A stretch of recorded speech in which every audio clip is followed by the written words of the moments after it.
J'ai une petite histoire à vous raconter. Vous savez, lorsqu'on fait dans les affaires, lorsqu'on fait dans l'intermédiation, parfois on est confronté à des situations qui sont parfois très dangereuses et qui peuvent même nous exposer à la prison. Mais toujours est-il que quand on est honnête et quand on est du genre à investiguer toujours, à ne pas dormir sous ses lauriers, on peut parfois échapper. Je peux dire, on peut échapper à des situations compliquées. Alors un jour, j'ai présenté un terrain très bien placé dans la ville de Douala à un de mes clients. Ce terrain était vraiment assez onéreux. On se rapprochait carrément du milliard. Alors, ceux qui m'avaient présenté ce terrain m'avaient dit que ce terrain-là était en vente, que le propriétaire était au pays parce qu'il voulait vendre son terrain. Et ils m'ont présenté les papiers parce que bon, c'est pour moi un professionnel de la vente. J'ai demandé les papiers, bien entendu. Les papiers ne semblaient pas présenter des anomalies, donc tout semblait être correct. Le client a vu le site, a visité, a apprécié et a demandé qu'on dépose le titre foncier chez son notaire pour étude. Mais c'est alors là qu'il y a eu des soucis qui sont présentés.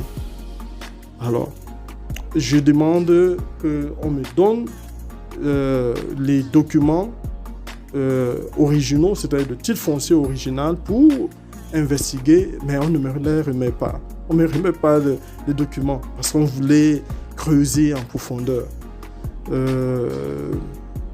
Pendant qu'on investiguait, on se rend compte que les gars avaient contrefait le titre foncier du propriétaire de ce terrain.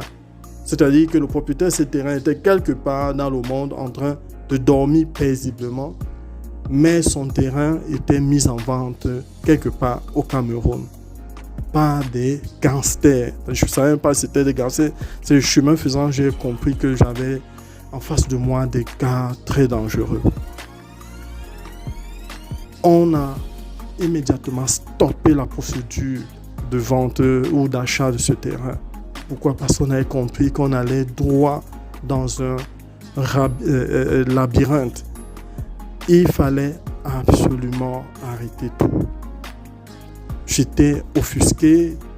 C'était une grosse transaction qui devait me rapporter énormément d'argent. Mais j'étais obligé de mettre un terme à cela parce que c'était pas honnête et c'était vraiment très dangereux. J'ai tout fait d'arrêter les choses. Mais combien de personnes ont eu cette grâce que j'ai eue de découvrir rapidement qu'il y avait un problème avec le titre foncier de ce terrain. Alors, si je peux tirer une leçon de cette mésaventure, voici la première. La première leçon, c'est que si jamais tu as un terrain au Cameroun, je t'invite à l'occuper. Je t'invite à le mettre en valeur. Je t'invite à manifester une présence humaine sur ce terrain. Ça, c'est la première chose. La deuxième leçon, c'est qu'il faut toujours avoir un minimum de recul. Même quand on te fait une offre qui est assez alléchante, vérifie. Essaie de checker. Essaie de checker. Parfois, essaie de te renseigner sur ceux qui te vendent le terrain.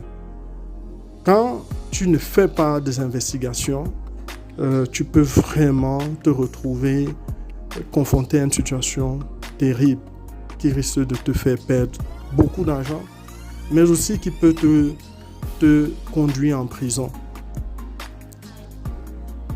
Beaucoup de gens se plaignent du fait qu'il y a des parcelles de terrain qui ont un ou voire deux titres fonciers dessus.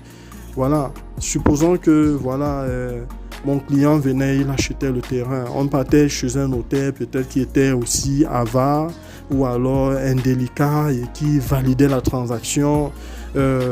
Par la suite, on devait avoir un autre titre foncier sur le titre foncier existant parce que forcément, il devait avoir une mutation, ou alors celui qui allait acheter devait peut-être rester revendre à plusieurs autres personnes, et ça allait devenir une cacophonie, un problème vraiment sans fin. Alors, c'est mon conseil. Si tu as vu cette vidéo, vraiment, je te dis une chose, c'est que fais attention si tu vas acheter un terrain au Cameroun. Il y a de bons terrains, il y a vraiment beaucoup de bons terrains, mais il y a aussi des mauvais terrains. À très bientôt.